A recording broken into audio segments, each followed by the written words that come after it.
এখন মূলত ২৬-এর নির্বাচনের আগে শহর কলকাতায় দুটো মেগা অনুষ্ঠান, এক হচ্ছে ২১শে জুলাই। অন্যান্য বছরের মতো এবছরও তৃণমূল নেতৃত্ব ২১শে জুলাইয়ের মঞ্চে উপস্থিত থাকবেন, যেটা জুলাই মাসের ২১ তারিখে অনুষ্ঠিত হবে। এবং যেটা মনে করা হচ্ছে যে ২১শে জুলাইয়ের মঞ্চ থেকে মমতা বন্দ্যোপাধ্যায় অর্থাৎ দলের সুপ্রিমো, তিনি দলের জন্য শুধু বার্তা দেবেন না, প্রান্তিক কর্মী সমর্থক যারা রয়েছেন তৃণমূল কংগ্রেসের, তাদের উদ্দেশ্যে বার্তা দেবেন এবং মানুষকে ২৬-এর ভোটে কি করতে হবে তার বিষয়ে তিনি নির্দিষ্টভাবে নির্দেশ দেবেন কিছু। এবং সেই সঙ্গে সঙ্গে হতে পারে এটা যে বিভিন্ন ব্লকে, জেলায়, রাজ্যের বিভিন্ন অংশে কি করে ভোট প্রচার হবে বা তার পরিকল্পনা কি হবে, কিভাবে রূপায়িত হবে, সেই বিষয়গুলোকেও মুখ্যমন্ত্রী নির্দেশ দিতে পারেন, এরকম একটা সম্ভাবনা, তৃণমূল নেত্রী নির্দেশ দিতে পারেন, এরকম একটা সম্ভাবনা কিন্তু পরিষ্কার হচ্ছে। সেটা ২৬-এর বিধানসভা নির্বাচনের আগে ২১শে জুলাইতেই হবে। দ্বিতীয়ত আমরা দেখতে পাচ্ছিলাম, যেটা আমরা বলবো সেটা হচ্ছে আরেকটা মেগা অনুষ্ঠান, যেটা হচ্ছে গীতা পাঠ, ৫ লক্ষ কণ্ঠে গীতা পাঠ। এই বিষয়ে আমরা নজর রাখবো, কিন্তু তার আগে আমরা ২১শে জুলাইয়ের কি কর্মসূচি, কারণ আগামী ১৪ই জুন কলকাতার ভবানীপুরে প্রস্তুতি বৈঠক রয়েছে। রাজা শাহ আমাদের প্রতিনিধি আমাদের সঙ্গে রয়েছেন, আমি রাজার কাছে যাব। রাজা, এবার ২১শে জুলাই গুরুত্বপূর্ণ এই কারণের জন্যই, কারণ এই ২১শে জুলাই ২৬-এর আগে, ২৬-এর বিধানসভা নির্বাচনের আগে শেষ ২১শে জুলাই। কাজেই রাজা, এই ২১শে জুলাইয়ের প্রস্তুতিতে এবার বিশেষভাবে তৃণমূল শীর্ষ নেতৃত্ব নজর দেবেন, এটা বলা বাহুল্য। কোন কোন বিষয়ে নজর দেওয়া হবে ২১শে জুলাই এইবার, কারণ ২৬-এর বিধানসভার আগে শেষ ২১শে জুলাই, এবং ভোটের বার্তা মমতা বন্দ্যোপাধ্যায়, ভোট প্রচার বা ভোট কিভাবে হবে, বা সাধারণ যারা নাগরিক রয়েছেন তাদের উদ্দেশ্যে কি বার্তা দিতে পারেন দলনেত্রী মমতা বন্দ্যোপাধ্যায়?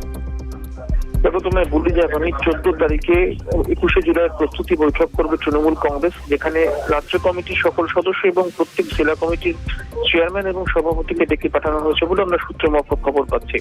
এবং তুমি জানো যে ২০২৬ বিধানসভা নির্বাচনের আগে এটাই শেষ ২১শে জুলাই, এবং ২১শে জুলাই মানেই তৃণমূল কংগ্রেসের নেত্রী মমতা বন্দ্যোপাধ্যায় তিনি বার্তা দেন, এবং যে বার্তা নিয়ে জেলায় ফিরে যান কর্মীরা, এবং সেখানে গিয়ে তারা নির্বাচনের কাজে নামেন, এবং এক্ষেত্রে তার উন্নত হবে না বলেই মনে করা হচ্ছে। খুব স্বাভাবিকভাবে মমতা বন্দ্যোপাধ্যায় ধর্মতলার যে শহীদ মঞ্চ থেকে দলের কর্মীদের একটা রূপরেখা বেঁধে দিতে পারেন। তার কারণ তুমি জানো, ২০২৬ বিধানসভা নির্বাচন একেবারে তুল্যমূল্য লড়াই। তৃণমূল কংগ্রেস তারা একেবারে চতুর্থবারের জন্য ক্ষমতায় আসতে একেবারে প্রস্তুত, এবং তার জন্য নির্দিষ্ট আসনের লক্ষ্য ইতিমধ্যেই বেঁধে দেওয়া হয়েছে কর্মীদেরকে। ফলত তা নিয়ে কিন্তু একেবারে বেঁধে দিতে পারেন মমতা বন্দ্যোপাধ্যায় কিভাবে প্রচার করা হবে। একই সঙ্গে সর্বভারতীয় সাধারণ সম্পাদক অভিষেক বন্দ্যোপাধ্যায় তিনিও কিন্তু একটা গাইডলাইন করে দিতে পারেন যে বিজেপির মোকাবিলা কোন কোন ইস্যুতে করতে হবে। ফলত প্রস্তুতি বৈঠক আগামী ১৪ই জুন হওয়ার সম্ভাবনা রয়েছে, এবং সূত্রের খবর তোমাকে বলি যে সেখানে রাজ্য কমিটির সদস্যদের, একই সঙ্গে তোমাকে বলি যে জেলা কমিটির চেয়ারম্যান এবং সভাপতিরা উপস্থিত থাকবেন বলে জানা যাচ্ছে। দেবাশিস। একেবারেই অনেক ধন্যবাদ। রাজা শাহ আমাদের প্রতিনিধি আমাদের সঙ্গে ছিলেন। ২১শে জুলাইয়ের যে প্রস্তুতির যে অনুষ্ঠান, সেটা ১৪ই জুন অনুষ্ঠিত হবে, এবং ১৪ই জুনে রাজা যেরকমটা বলছিলেন যে বিভিন্ন ব্লক এবং জেলার যারা নেতৃত্ব তারা উপস্থিত থাকবেন। এবং যেহেতু ২৬-এ একটা বড় টার্গেট তৃণমূল কংগ্রেসের, যে চতুর্থবারের জন্য জয়লাভ করা, এটা তৃণমূল কার্যত ধরে নিয়েছে যে এটা শুধুমাত্র সময়ের অপেক্ষা, এবং সেই মর্মে দলীয় কর্মীদেরকে চাঙ্গা করা, দলের বিভিন্ন নেতৃত্বের উদ্দেশ্যে বার্তা, সেটা কিন্তু ২১শে জুলাইয়ের মঞ্চে থাকবে। কিন্তু তার আগে প্রস্তুতি বিষয়ে ১৪ই জুনের যে সভা, এটাও কিন্তু অত্যন্ত গুরুত্বপূর্ণ। অন্যদিকে আমরা দেখতে পাচ্ছি যে পাখির চোখ যেহেতু ২৬-এর নির্বাচন এবং ২১শে জুলাইয়ের মধ্যে দিয়ে তৃণমূল কংগ্রেস কার্যত বলা যেতে পারে যে অফিসিয়ালি একটা স্টেটমেন্ট কিন্তু সামনে নিয়ে আসবে, তাদের অবস্থান স্পষ্ট করবে, এটা যেরকম পরিষ্কার। অন্যদিকে আমরা দেখতে পাচ্ছি বিজেপিও কিন্তু কোমর বেঁধে এই ভোট যুদ্ধে অর্থাৎ ভোট ময়দানে নামবে, কারণ বিজেপি মনে করছে যে এবারকার ভোটও তাদের জন্য অত্যন্ত গুরুত্বপূর্ণ। কারণ খুব পরিষ্কার যে ২১-এর যদি আমি বিধানসভা নির্বাচন দেখি, তাহলে সেখানে অল্পের জন্য হাত ফসকে যায়। ডেফিনেটলি বিধানসভা আসন ভিত্তিতে তৃণমূল এবং বিজেপির বিস্তর ফারাক থাকলেও প্রায় ২.৫ কোটির কাছাকাছি ভোট কিন্তু বিজেপি পেয়েছিল, যেখানে তৃণমূল প্রায় ৩ কোটির কাছাকাছি ভোট পেয়েছিল। কাজেই ভোট বাক্সে যাতে তার প্রভাব পড়ে সেই দিকে কিন্তু নজর থাকবে। এবং 26কে পাখির চোখ করে এবার বিজেপির যেটা সবথেকে বড় যে পরিকল্পনার কথা আমরা জানতে পাচ্ছি সেটা হচ্ছে 5 লক্ষ কণ্ঠে গীতা পাঠ। এছাড়াও নানান পরিকল্পনা রয়েছে। আমি সরাসরি চলে যাব প্রীতিশ বন্দ্যোপাধ্যায়, আমাদের প্রতিনিধি আমাদের সঙ্গে রয়েছেন। প্রীতিশ, 26-এর নির্বাচন, বিধানসভা নির্বাচনকে মাথায় রেখে যে রোডম্যাপ তৈরি করা হয়েছে, অ্যাকচুয়ালি যে ব্লুপ্রিন্ট তৈরি করা হচ্ছে, সেটা কি বিজেপির তরফে? তার মধ্যে অবশ্যই একটা মেগা অনুষ্ঠান, যেটা আমরা জানতে পাচ্ছি। এর আগের বার ছিল লক্ষকণ্ঠে গীতাপাঠ, এবার সেটা 5 লক্ষাধিক মানুষ উপস্থিত থাকা, সন্ত সাধুদের উপস্থিত থাকার সম্ভাবনা রয়েছে।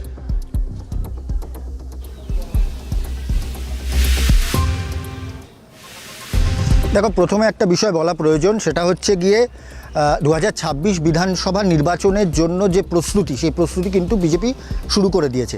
কারণ তুমি যদি কয়েকদিনের এই গত কয়েক সপ্তাহ, এক সপ্তাহের মধ্যে যদি ঘটনাক্রম যদি তুমি দেখো, তাতে করে দেখলেই বুঝতে পারবে যে প্রথমে আলিপুরদুয়ারে প্রধানমন্ত্রী নরেন্দ্র মোদী সরকারি কর্মসূচির পাশাপাশি তিনি দলীয় কর্মসূচিতে অংশগ্রহণ করেন, এবং দ্বিতীয় বিষয় হচ্ছে গিয়ে অমিত শাহ অর্থাৎ কেন্দ্রীয় স্বরাষ্ট্রমন্ত্রী তার রাজ্যে আগমন, এবং সেটার ফারাক কিন্তু শুধুমাত্র 1 থেকে 2 দিনের।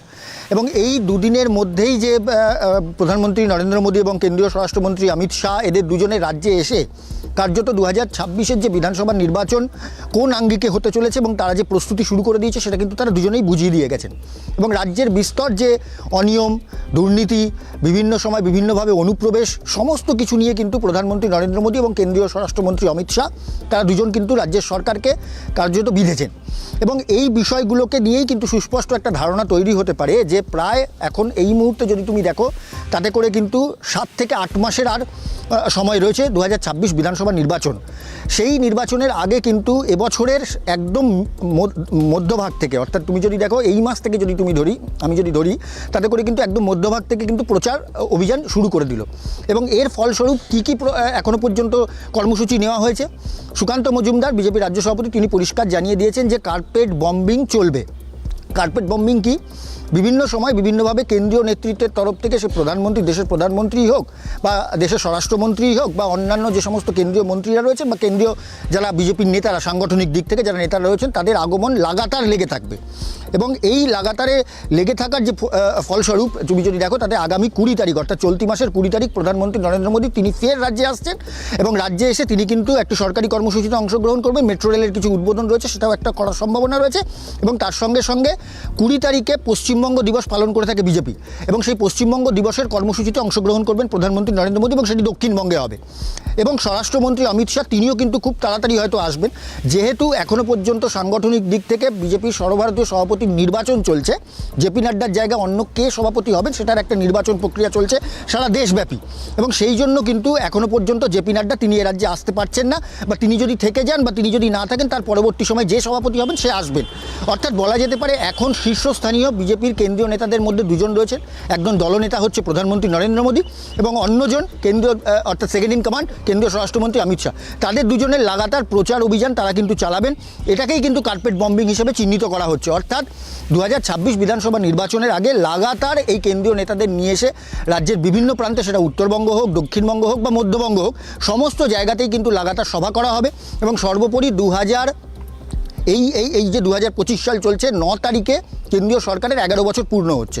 সেই 11 বছর পূর্ণ করার জন্য এখনও পর্যন্ত কেন্দ্রীয় সরকার, মোদী সরকার কী করেছে, উজ্জ্বলা যোজনা থেকে শুরু করে, আয়ুষ্মান ভারত থেকে শুরু করে, 3 তালাক দূর করে দেওয়া, এই সমস্ত থেকে 300 কাশ্মীর থেকে 375 ধারা তুলে দেওয়া, এই সমস্ত কিছুর যে ধারা বিবরণী, সেই সমস্ত বিষয়গুলোকে নিয়ে আগামী 10 তারিখ, প্রথম 9 তারিখে 11 বছর পূর্ণ করছে, এবং 10 তারিখ থেকে 10 তারিখ এবং 11 তারিখ এই 2 দিন ধরে লাগাতার সারা দেশব্যাপী প্রচার অভিযান চলবে। এবং এ রাজ্যের যিনি দায়িত্বে রয়েছেন তার নাম ভূপেন্দ্র যাদব, কেন্দ্রীয় মন্ত্রী। তিনি আসবেন 10 তারিখে, তিনি একটি সাংবাদিক সম্মেলন করবেন, এবং তার সঙ্গে সঙ্গে আগামী 11 তারিখ অর্থাৎ 10 তারিখের পরের দিন 11 তারিখ একটি বৈঠক রয়েছে। এবং লাগাতার 1 সপ্তাহ 2 সপ্তাহ ব্যাপী কেন্দ্রীয় সরকারের 11 বছর পূর্তি উপলক্ষে এখনও পর্যন্ত কেন্দ্রীয় সরকার মানুষের জন্য কী করেছেন, মানুষের উন্নতিকল্পে কী করেছে, এবং তার সঙ্গে সঙ্গে অবশ্যই সিঁদুর অপারেশন তো রয়েছেই। এই সমস্ত বিষয় নিয়ে সাধারণ মানুষের কাছে গ্রামে গঞ্জে যাওয়া হবে, এবং গিয়ে কেন্দ্রীয় সরকার কী কী কাজ করেছে এখনও পর্যন্ত, যেটা সব থেকে বড় অভিযোগ তৃণমূল কংগ্রেসের, এই রাজ্যের সরকারের তরফ থেকে যদি তৃণমূল সরকারের যদি তুমি অভিযোগ দেখো বা তৃণমূল রাজনৈতিক দল হিসেবে যদি তাদের তরফ থেকে অভিযোগ দেখো, তারা কিন্তু অভিযোগ করছেন কেন্দ্রীয় সরকার তাদের প্রকল্পের টাকা পাঠাচ্ছেন না, অর্থাৎ কেন্দ্রীয় বিভিন্ন প্রকল্পের টাকা রাজ্যের সরকারকে কেন্দ্রীয় সরকার পাঠাচ্ছে না। এই বিষয়গুলোকেও কোথাও একটা ট্রান্সপারেন্ট হওয়া প্রয়োজন, কেননা তৃণমূল বারবার অভিযোগ করছেন।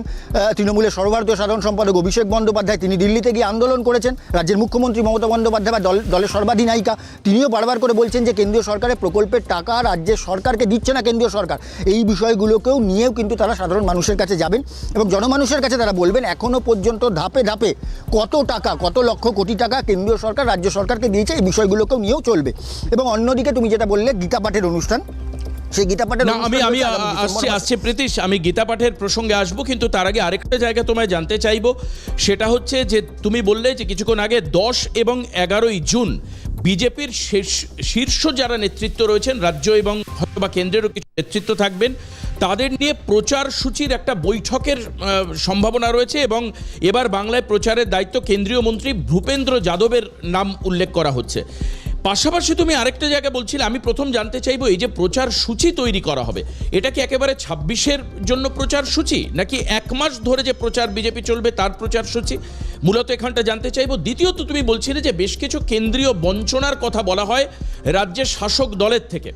এবার সেই সমস্ত বঞ্চনা যেগুলো, সেই যে সমস্ত দপ্তরে দেখা যাচ্ছে গ্রামোন্নয়ন দপ্তর রয়েছে, যেখানে আবাসের টাকা নিয়ে সমস্যা রয়েছে, যেখানে গ্রাম এবং নগরের যে সড়ক উন্নয়ন দপ্তর সেই দপ্তর রয়েছে, যেখানে রাস্তার জন্য টাকা আটকে থাকার অভিযোগ, এই সমস্ত দপ্তরের মন্ত্রীদেরকে নিয়ে আসা হবে এবার রাজ্যে, বা তাদেরকে দিয়ে প্রচার চালানোর কোনো পরিকল্পনা বিজেপি করছে কি?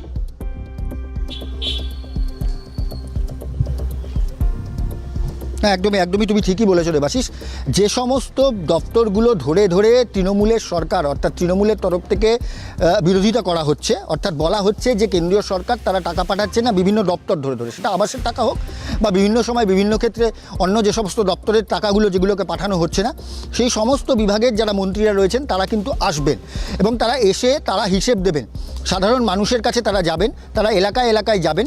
এগুলোর উদ্দেশ্য একটাই, উদ্দেশ্য হচ্ছে যে যেটা তৃণমূলের তরফ থেকে 2026-এর বিধানসভা নির্বাচনের আগে প্রচার করা হচ্ছে যে কেন্দ্রীয় সরকার টাকা পাঠাচ্ছে না, তাই জন্য সাধারণ মানুষকে একেবারে তুমি যেটা প্রীতিশ বলছিলে যে এই ক্ষেত্রে একটা ট্রান্সপারেন্সি বা স্বচ্ছতার দরকার রয়েছে, এই বিষয়গুলোকে আরো বেশি স্পষ্ট করে দেওয়ার জন্য এই প্রচার পরিকল্পনা। একেবারে প্রীতিশ তুমি সঙ্গে থাকো, কিন্তু তোমাকে সঙ্গে রেখে আমি যেটা দেখাবো যে সনাতনীদের একত্রিত করবার জন্য বা 5 লক্ষ কণ্ঠে গীতা পাঠের যে কর্মসূচি এবার বিজেপি নিচ্ছে সেটা কি দেখুন, আপনাদেরকে দেখাবো। এবার বিজেপির এই একটি মেগা অনুষ্ঠান, যেখানে আমরা দেখতে পাচ্ছি যে 26-এর আগে ফের আবার যেবার 1 লক্ষ কণ্ঠে গীতাপাঠ ছিল, এবার 5 লক্ষ কণ্ঠে গীতাপাঠ ব্রিগেডে গীতাপাঠের এই অনুষ্ঠান। 7ই ডিসেম্বর গীতাপাঠের তোড়জোড় শুরু। গীতাপাঠ আয়োজনে সনাতন সংস্কৃতি সংসদ তাদের উদ্যোগে এই বিরাট অনুষ্ঠান অনুষ্ঠিত হবে। 23 এবং 24শে জুন দুদিনের কিন্তু প্রস্তুতি বৈঠক রয়েছে, সেই প্রস্তুতি বৈঠক বাগবাজার এবং গোল পার্কে পর্যায়ক্রমে অনুষ্ঠিত হবে। আমি প্রীতিশের কাছে আবারও চলে যাব। প্রীতিশ, এই যে বিভিন্ন যে পরিকল্পনা তুমি বলছো, প্রচার পরিকল্পনা 11 বছরের সম্পূর্ণ হওয়ার, তার ফলে তাদের সাফল্যের খতিয়ান মানুষের কাছে তুলে ধরা, এগুলো যেরকম রয়েছে, অন্যদিকে হিন্দুত্ববাদ সনাতনী ভাবাবেগকে জাগরিত করা, তার জন্য এবং সেই সঙ্গে সঙ্গে গীতাপাঠ, যদিও বা এটা কোনো রাজনৈতিক অনুষ্ঠান নয়, গতবারও রাজনীতির অনুষ্ঠান ছিল না, কিন্তু এর মধ্যে দিয়ে মূলত কি হিন্দুদেরকে একত্রিতকরণ বা সনাতনীদের মধ্যে সনাতনী ভাব চেতনার জাগরণ ঘটানোর চেষ্টা করতে চাইছে বিজেপি?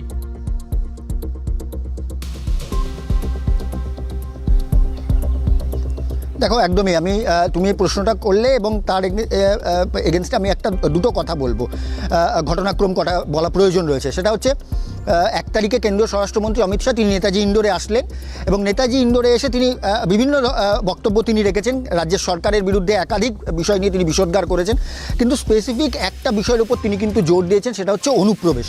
এবং এই অনুপ্রবেশ রোখার জন্য এ রাজ্যে তৃণমূল সরকারের অবসান প্রয়োজন এবং এ রাজ্যে কাদের সরকার প্রয়োজন? একটি জাতীয়তাবাদী, একটি দেশপ্রেম এবং তার সঙ্গে সঙ্গে যারা সনাতনে বিশ্বাস করে বা সনাতনকে যারা নিয়ে থাকতে চায়, সেই সমস্ত বিষয় নিয়ে একটি সরকারের এ রাজ্যের অবিলম্বে শাসনভার দেওয়া প্রয়োজন এবং সাধারণ মানুষকে তিনি বার্তা দিলেন এবং তারা সেটা কারা করবে, সেটা বিজেপি করবে। এটা কে বার্তা দিচ্ছেন? কেন্দ্রীয় স্বরাষ্ট্রমন্ত্রী অমিত শাহ নেতাজি ইন্ডোরের সভা থেকে।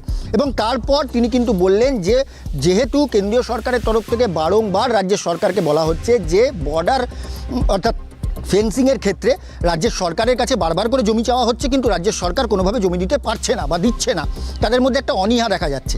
এই বিষয়গুলোকে নিয়ে তিনি বলেছেন যে যদি রাজ্যের সরকার জমি দিয়ে দেয়, অর্থাৎ ফেন্সিং বৃদ্ধি করার জন্য, অর্থাৎ বর্ডার বৃদ্ধি করার জন্য যদি কোনো রকমভাবে সিকিউরিটির অ্যারেঞ্জমেন্টের প্রয়োজন হয়, সেটা যদি জমির ক্ষেত্রে যদি প্রয়োজন হয়, তাহলে সেটা যদি রাজ্যের সরকার দেয়, তাহলে কিন্তু এই অনুপ্রবেশটাকে অনেকটা আটকানো যাবে। এবং সরকারের পরিবর্তনের প্রয়োজন হয়েছে, পরিবর্তনের ডাক দিয়েছেন কেন্দ্রীয় স্বরাষ্ট্রমন্ত্রী অমিত শাহ। এবং তারপর তিনি কিন্তু কোথায় চলে গেলেন? তিনি চলে গেলেন স্বামী বিবেকানন্দের বাড়িতে। এবং স্বামী বিবেকানন্দের বাড়িতে তিনি কিন্তু প্রায় একাধিক যারা সনাতন ধর্মের যারা সংগঠকরা রয়েছেন, যারা সাধু সন্তরা রয়েছেন, তাদের সঙ্গে প্রায় 1 ঘন্টার কাছাকাছি তিনি বৈঠক করেছিলেন। এবং সেখানে কিন্তু তারা বলেছিলেন মুর্শিদাবাদের ঘটনা, সেখানে বলেছিলেন তারা মালদার ঘটনা, সেখানে বলেছিলেন তারা আরামবাগের ঘটনা, সেখানে তারা একাধিক জায়গায় যেভাবে সনাতনীরা আক্রান্ত হচ্ছেন, দুর্গাপুজোর ক্ষেত্রে দুর্গাপুজো করতে দেওয়া হচ্ছে না, মূর্তি ভাঙা হচ্ছে, কার্তিক পুজোতে মূর্তি ভাঙা হচ্ছে, বিভিন্ন জায়গায় প্যান্ডেল ভাঙা হচ্ছে, এই বিষয়গুলোকে তারা কিন্তু কেন্দ্রীয় স্বরাষ্ট্রমন্ত্রীর কাছে উল্লেখ করেছিলেন। এই বিষয়গুলোকে কিন্তু উল্লেখ করে তিনি কেন্দ্রীয় স্বরাষ্ট্রমন্ত্রী তিনি কিন্তু তাদেরকে বলেছিলেন যে আপনারা একত্রিত হন। এবং তার জন্য কি প্রয়োজন? আগামী 7 তারিখ অর্থাৎ 7ই ডিসেম্বর একটি 5 লক্ষ কণ্ঠে গীতা পাঠের অনুষ্ঠান আয়োজন করা হলো। এবং সেই অনুষ্ঠান কোথায় হবে? ব্রিগেডে হবে। এর আগে তুমি যদি দেখো, তাতে করে কিন্তু 2024 লোকসভা নির্বাচনের আগে 2023 সালে এই ডিসেম্বর মাসে একটি ব্রিগেডে সনাতন সংস্কৃতি মঞ্চের পক্ষ থেকে 1 লক্ষ কণ্ঠে গীতা পাঠের অনুষ্ঠান করা হয়েছিল। এবং সেখানে কিন্তু সেই অনুষ্ঠানের সাফল্য হয়তো বিজেপি নেতৃত্বকে আবারও অনুপ্রেরণা দিয়েছে যে 26-এর বিধানসভা নির্বাচনের আগে এবার 1 লক্ষ নয়, বরঞ্চ 5 লক্ষ কণ্ঠে গীতা পাঠের অনুষ্ঠান, যেটা কলকাতা ব্রিগেড ময়দানে আয়োজিত হতে চলেছে। এবং 7ই ডিসেম্বর 2025 সাল এই দিনে কিন্তু নির্দিষ্ট করে গীতা পাঠের অনুষ্ঠানের আয়োজন করা হবে। অনেক ধন্যবাদ প্রীতিশ বন্দ্যোপাধ্যায়, আমাদের প্রতিনিধি আমাদের সঙ্গে ছিলেন। আর এই যে 5 লক্ষ কণ্ঠে গীতা পাঠ, এই যে অনুষ্ঠান সনাতনী এবং হিন্দুত্ববোধকে জাগরিত করবার জন্য যে পরিকল্পনা করা হয়েছে, বিশেষ একটি সংগঠন যে সংগঠন এই পরিকল্পনা করছে সেটা হচ্ছে সনাতন সংস্কৃতি সংসদ, তাদের পরিকল্পনা। এই বিষয়ে আমরা কথা বলেছিলাম রাজনৈতিক বিশ্লেষক আলোচক ঝন্টু বড়াইকের সঙ্গে টেলিফোনে। কি বলেছেন তিনি আমাদের, শোনাবো আপনাদের। নিয়ে পুশ করা হচ্ছে বাংলাদেশে, তারা প্রত্যেকেই বাংলা ভাষী শুধু নয়, তারা পশ্চিমবঙ্গ থেকে তাদের সার্টিফিকেট ও যাবতীয় প্রমাণপত্র নাগরিকত্ব নিয়ে অন্যান্য রাজ্যকে পুরোপুরি অনুপ্রবেশে স্বর্গরাজ্যে পরিণত করেছে। এই যে প্রশ্নটা হলো এই লক্ষ কণ্ঠে গীতা পাঠ, এটা তো একটা পলিটিক্যাল কর্মসূচির অংশ। গীতা একটা ধর্মীয় অনুষ্ঠান, সেটাকে পলিটিক্যাল করার একটা লজিক্যাল পার্ট হচ্ছে আপনি যেটা বললেন সনাতনীদের একটা কনসলিডেটেড ফোরামে আনা। আমি যেটা আরেকটা অ্যাসপেক্টে দেখছি সেটা হচ্ছে এই যে জাতীয়তাবাদী তত্ত্বের সাথে হিন্দুত্বের যে একটা অঙ্গাঙ্গিক সম্পর্ক স্বাধীনতার আগের থেকে এখনো পর্যন্ত বিদ্যমান সত্য, এবং সেটাই ভারতবর্ষকে একটা চালিকা শক্তির রূপ দেবে, ভারতকে একটা পথে চালিত করবে, যেটা দীর্ঘদিনের বিবেকানন্দেরও একটা স্বপ্ন ছিল। আমরা শুনছিলাম কি বলছেন ঝন্টু বড়াইক। তবে রাজনৈতিক নয়, নিরাপত্তার স্বার্থে বাংলা দখল করতে হবে বিজেপিকে। কি বলেছেন কেন্দ্রীয় স্বরাষ্ট্রমন্ত্রী অন্যতম বিজেপি নেতা অমিত শাহ, শোনাবো আপনাদের। देश की सुरक्षा के साथ जुड़ा हुआ चुनाव, क्योंकि ममता बनर्जी ने हमारे देश की सीमाओं को बांग्लादेशियों के लिए खुला कर दिया। पूरा देश चाहता है कि यहां देशभक्तों की सरकार बने, तुष्टीकरण वालों की सरकार न बने। মোটামুটিভাবে নির্দিষ্ট লক্ষ্যমাত্রা 7ই ডিসেম্বরের যে গীতা পাঠের অনুষ্ঠান, তাতে 5 লক্ষ রাখা হলেও রাজ্যের বিরোধী দলনেতা অন্যতম বিজেপি নেতা শুভেন্দু অধিকারী মনে করছেন সেই লোকসংখ্যা ছাপিয়ে যাবে এবং লক্ষ্যমাত্রাটা পৌঁছবে তার দ্বিগুণ, অর্থাৎ 10 লক্ষে। কি বলেছেন বিরোধী দলনেতা অন্যতম বিজেপি নেতা শুভেন্দু অধিকারী, শোনাবো আপনাদের। তো যারা করছে সনাতন সংস্কৃতি পরিষদ, তারা বলতে পারবে। এর আগে কলকাতায় যে গীতা পাঠ হয়েছিল লক্ষ কণ্ঠে, সেখানে 1,30,000 মতো লোক পার্টিসিপেট করেছিল, আমরাও গেছিলাম হিন্দু হিসাবে। এবারও আমরা 7ই ডিসেম্বর যাব। আমি এটা এলওপি বা এমএলএ বা বিজেপির একজন হিসেবে বলবো না, একজন হিন্দু হিসাবে বলবো যে অত্যন্ত আনন্দের খবর যে 7ই ডিসেম্বর 5 লক্ষ কণ্ঠে গীতা পাঠ হচ্ছে। প্রত্যেক হিন্দুর এতে অংশগ্রহণ করা উচিত। আমি ব্যক্তিগতভাবে এর আগেও গেছি, ব্যক্তিগতভাবে যাব। এবং আমরা যেটা সনাতন সাংস্কৃতিক পরিষদের বিভিন্ন গ্রুপ থেকে দেখেছি, সরাসরি আমি জানি না, আমাদের এই মুহূর্তে হিন্দু রাষ্ট্রের প্রবক্তা বাবা বাগেশ্বর ধামজি যেদিন থাকছেন, এটা একটা পরম প্রাপ্তি। তিনি পশ্চিমবঙ্গে আসেননি এতদিন। অতএব 5 লক্ষের জায়গায় আমার তো মনে হয় 10 লক্ষ লোক হয়ে যাবে। সম্পূর্ণ ব্রিগেড নিয়ে নিলেও লোক ধরানো যাবে না। এক গীতা পাঠের মাহাত্ম্য এবং মাধুর্য, আর হিন্দু রাষ্ট্রের সর্বশ্রেষ্ঠ প্রবক্তা বাবা বাগেশ্বর ধামের উপস্থিতি। আমরা সেই দিনটার জন্য অপেক্ষা করব, কয়েকটা মাস অপেক্ষা করতে হবে। এই বাংলায় হিন্দুদের যা দুর্দশা, তাতে এভাবেই হিন্দুদেরকে একত্রিত করতে হবে। রাজ্যের প্রাক্তন সভাপতি দিলীপ ঘোষ কি বলেছেন শোনাবো আপনাদের। শুরু কি আছে, গত বছর হয়েছে, তার আগের বছর হয়েছে। ব্রিগেডে 23 সালে বা 24 সালের গোড়াই হয়েছিল লক্ষ্যকণ্ঠে গীতা পাঠ, তারপরে শিলিগুড়িতে হলো। যারা আয়োজক আছেন তারা দেখছেন এতে ভালো রেসপন্স আছে মানুষের, বিশেষ করে পশ্চিমবাংলায় হিন্দু সমাজের দুর্দশা, তাদেরকে একত্রিত করতে গেলে এইভাবেই করতে হবে। সেজন্য সাধুবাদ তাদেরকে যারা এই ধরনের আয়োজন করেছেন, এবং ধুমধাম করে হওয়া উচিত। হিন্দুত্বকে বিজেপির পিতৃকুলের স্বভাবসিদ্ধভাবেই এই প্রশ্ন তুলেছেন কলকাতার মেয়র ফিরহাদ হাকিম। কি বলেছেন তিনি শোনাবো আপনাদের। হিন্দুত্বটা কি বিজেপির পিতৃকুলের? আমাদের সব ধর্মের সমন্বয়ে আমরা বিশ্বাস করি। প্রকৃত হিন্দু যারা, তারা অন্যের ধর্মকে সম্মান দেয়। সুতরাং হিন্দুত্ব জিগির তুলে ভোট হয় না। আমি মসজিদে নামাজ পড়ি, পাশে আমাদের দুর্গাপুজো হয়। এটাই আমাদের সর্বধর্ম সমন্বয়ের পীঠস্থান হচ্ছে বাংলা। এখানে এইসব ডিভাইড অ্যান্ড রুল হয় না। এখানে শ্রীচৈতন্যের জায়গা, যেখানে আমরা সবাই মিলে প্রেমকে বিতরণ করি, বিদ্বেষকে নয়। মানুষ ধরেই নিয়েছে বিজেপি বঙ্গবিরোধী। তীব্র চাঁচাছোলা আক্রমণ তৃণমূল মুখপাত্র কুণাল ঘোষের। কি বলেছেন কুণাল ঘোষ শোনাবো আপনাদের। এগুলো আমরা 21-এও শুনেছি, 23-এ পঞ্চায়েত নির্বাচনের আগেও শুনেছি, 24-এ লোকসভা নির্বাচনের আগেও শুনেছি বিজেপি এই করছে, বিজেপি ওই করছে। বাংলার মানুষ ধরে নিয়েছে যে বিজেপি বঙ্গবিরোধী, বাংলার মানুষের বন্ধু নয়। এরা শুধু ধর্মীয় মেরুকরণ এবং ধর্মের সুড়সুড়ি দিতে আসবে, ভোট তার অঙ্কে কিছু পরিযায়ী আসবে। এর সঙ্গে রুটি কাপড়া মাকান আর বাংলার অধিকারের কোনো সম্পর্ক নেই। ফলে বিজেপি কি করছে না করছে, এসব কর্মসূচির কোনো রাজনৈতিক প্রভাব বাংলায় পড়বে না। রাজনীতির মঞ্চে এই ধরনের শোরগোল থাকবেই, তর্ক বিতর্ক থাকবেই, আলোচনা পর্যালোচনা থাকবেই। তবে রাজ্যের বর্তমান অবস্থার প্রেক্ষিতে মানুষ কোন রাজনৈতিক দলের পাশে দাঁড়াবেন এখন সেটাই দেখার সময়। সেই কারণের জন্যই গণতান্ত্রিক প্রক্রিয়ার মাধ্যমে ভোটের দিন পর্যন্ত অপেক্ষা করতে হবে। এখন এই পর্যন্তই 4টে চতুষ্কোণ।